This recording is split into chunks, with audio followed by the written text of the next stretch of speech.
Dito na nga ho tayo. Sige, total naman, eh si Buhawi ng Pangasinan, nang aasar na, nang bubisit na. O ayan nga, anak na tinapa. Roque, mahiya ka naman, wala nang pumupunta, oh. Roque, hindi ka na pinapansin, oh. Ito naman mga DDS na to. Paulit-ulit. Mahal namin si Tatay Digong, si Tatay Digong. Wala naman. Pinapapunta kayo sa EDSA, hindi pa din kayo pumupunta. Pinapapunta kayo kung saan-saan. Hindi kayo pumupunta. Ano tong, ewan ko kung kanino nakakuha nila, ano to, nila Jordan G. O ganito yung thumbnail. O live! Bring PRRD home. Expectation daw. Ganito kadami. Ayan. Welcome Rotonda to. Kung hindi ako nagkakamali. Nakakakilabot. Sa mga Pilipino, sumugod na sa Welcome Rotonda. O, A12 kahapon. Ngayon, 13 na. Ano to? Picnic? Ang dami-dami niyong pupwestuhan na mag-picnic dyan pa sa gitna ng Welcome Rotonda. Pwede naman, pwede naman kayo pumunta yung bandang bandang bundok-bundok, 'di ba? Pwede naman kayong pumunta doon sa medyo nature ang tanawin. Eh diyan sa Welcome Rotonda, kung diyan kayo magpi-picnic, paano makikita nyo diyan yung mga nagdadaang mga papuntang Luneta na jeep. Para ano 'yan? Ano lang yung kumbaga meet and greet. Ganun lang. Eto na ba yung sinasabi ho nila na ano tawag doon? Hunger strike nila, mga kababayan? Ibang klase ha. Siguro natakot, no? Natakot yung mga dadalo sa hunger strike. Bakit ba hunger strike, mga kababayan? Bakit to? Eh biruin mo naman, syempre hunger strike ko. Araw-araw na nga hunger sila, araw-araw na nga gutom. Oh, dahil walang inatupag kundi magpiso comment. Di ba? Tapos sasama pa sila diyan sa hunger strike, no? Eh wag kayong mag-alala, hindi naman daw kumbaga hunger strike pero magbaon ng ng pagkain, di ba? O yun yung hunger strike nila. Magdala po kayo ng pagkain para hindi po kayo himatayin sa rally. Alam niyo, tumigil na kayo. Bakit? Wala nang nangyayari. Masasayang pamasahin nyo. Sayang ang oras. Wala nang mangyayari. Nandun na si dating Pangulong Duterte. Ang ipanalangin nyo na lang, maabswelto siya. No? Ipagdasal ninyo na maabswelto ang dating Pangulong Duterte. Yun, tingin ko, makakatulong sa inyo.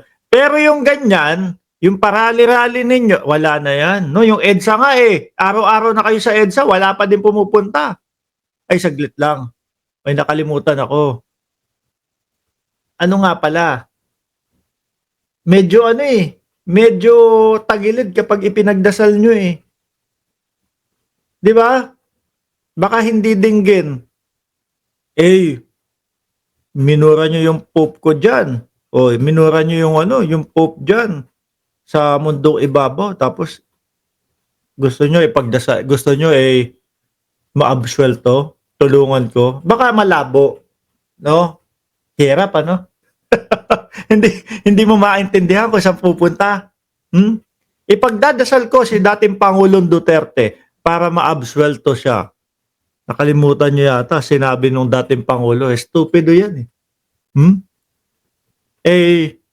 tignan mo, gagawa-gawa ng napakagandang buhay, perfect na buhay, tapos siya din ang sisira.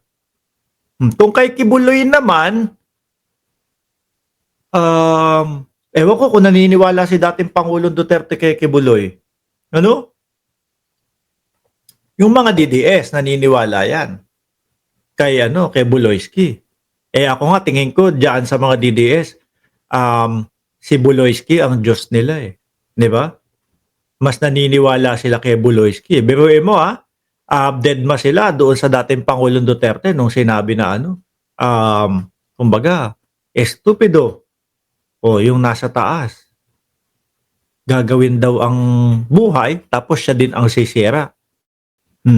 Na traffic lang ng 5 minuto, ganun din. PI na yan, sipain ko pabalik yan. Tama ba? O pauwiin ko yan 'di ba? Kaya walang mapupuntahan, no, mga bossing.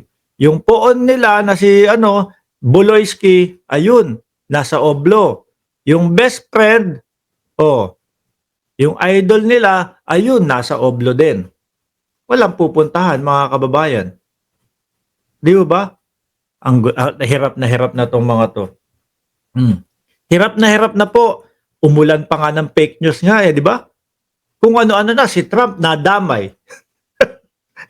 si Trump na nananahimik doon sa Amerika na pinoproblema yung taripa dahil nga gumante yung Canada sa kanila o nadamay pa. Tayo daw ang lalagyan ng taripa, pinopost ng mga DDS. Sige, kahit na anong pakalat nyo ng fake news, alam nyo mga kababayan, napakadali lang po makita ng fake news no? Yung mismong tao, lalo na yung mga kagaya ni Donald Trump, buong mundo kilalang kilala yan Magsalita lang po ng kapiranggot yan, no? Kagaya nung ginagawa nila, yung tungkol sa dating Pangulong Duterte, balitang-balita na po yan. Search nyo lang, i-google nyo lang po kung talagang may lalabas na sinabi, no? Masaya na po kayo, sir? May dapat ba ako ikalungkot? Wala naman siguro kung dapat ikalungkot. Para tanongin mo kung masaya na ako.